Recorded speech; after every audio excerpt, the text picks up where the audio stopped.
Hello, my dear children. I am here again, your English teacher, Mrs. Piali, and I am here to continue with the poem that we have started. We started the poem called The Ant and the Cricket in our previous class, and now I would like to continue with the same. I have done the first part of the poem with you where I have explained to you about how the cricket had made merry during the summers and the spring. He had had a lot of fun and he had not saved anything for the future, for the winters to come. And when it was winter, he was very sad because he had no food to eat, he had no shelter, and he was in a very bad condition.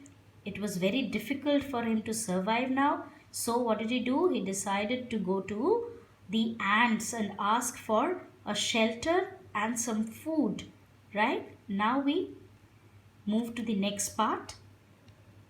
He wished only to borrow, he'd repay it tomorrow.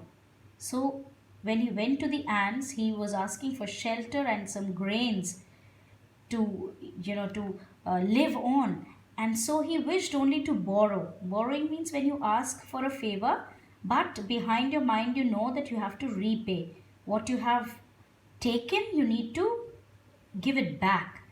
He'd repay it tomorrow. So he's saying that let me have the food, the shelter today, and tomorrow I'll give it off to you. Whatever I owe, I'll give you back. Don't worry. If not, he must die of starvation and sorrow. And if the ants are not agreeing to his conditions, if they are not allowing the cricket to enter their home, then he would of course have to die. And he was also starving. He was hungry. So in sorrow, in sadness, and in hunger, he would have to die at last. Says the ant to the cricket. Now the ant is saying to the cricket, I am your servant and friend. So he's saying that I am your servant. Of course, whatever you wish, I must abide by what you say. I'm also your friend. But we ants never borrow, we ants never lend. Now, if you've seen an ant, have you ever seen an ant relaxing? Never ever. You have always seen the ant working. He's carrying food on his back and taking it to his home. So these are very sincere hard workers. So now the ant is saying that you're asking for a favor, but let me tell you, cricket, that we never borrow and we never lend. We do not believe in borrowing things from others, and as we work for ourselves, we do not lend, right? But tell me, dear cricket, did you lay nothing by when the weather was warm? So now he's asking the cricket, what were you doing when the weather was warm? When it was summer and spring, we worked very hard. We carried loads of food for the severe conditions, for the crisis, for the emergencies. So in the winters, we have enough food for our children. But what were you doing? Quoth the cricket, not I. Quoth means said. So the cricket said to the ant that no, I did not save anything. My heart was so light that I sang day and night, for all nature looked gay. I did not save anything. This is what the cricket is saying. No, I did not save anything. I did not do anything. My heart was so light, means I was so happy that I sang day and night, for all nature looked happy. The nature was also looking happy, and so was I. So, what was I doing? I was only dancing and singing. You sang, sir, you say? Go then, says the ant, and dance the winter away. Thus ending, he hastily lifted the wicket, and out of the door turned the poor little cricket. So the ant is now very furious. The ant is saying, so you sang and danced. This is what you did, you say.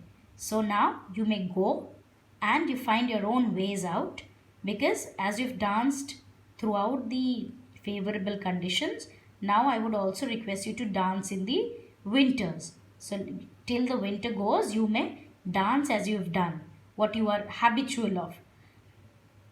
Thus ending, so now he has nothing to do. Now he knows that the ants are not going to help the cricket out. So now he has nothing to do and he's turned out by the ant and he goes away from there. And now comes the main moral. What is it saying? That folks call this a fable. I'll warrant it is true. Folks means friends. Friends, whatever you have read till now, they call this a fable. But this is actually true. Some crickets have four legs and some have two. Now I hope you know who are we referring to. Some crickets have four legs. If we are referring to insects, we know that crickets have four legs. We have talked about a cricket and insect which has four legs. But now, if you look in a real life, there are some crickets who have two legs. Who are these? These are actually human beings. So there are human beings who are of the nature of a cricket. They are of the same kind. They do not plan for their life. They do not know what is to be done in the future. And of course, they are in a deep ditch when it is the time of emergency. They do not have anything left with them. So we must always work hard for and save for our future and save for our children and save something for our life so that we can live happily in the conditions of crisis and adversity, right? Next, I have a summary for you that you'll go through and understand. And of course, the next thing that you're going to do is read the poem for yourself and find out the difficult words. Thank you.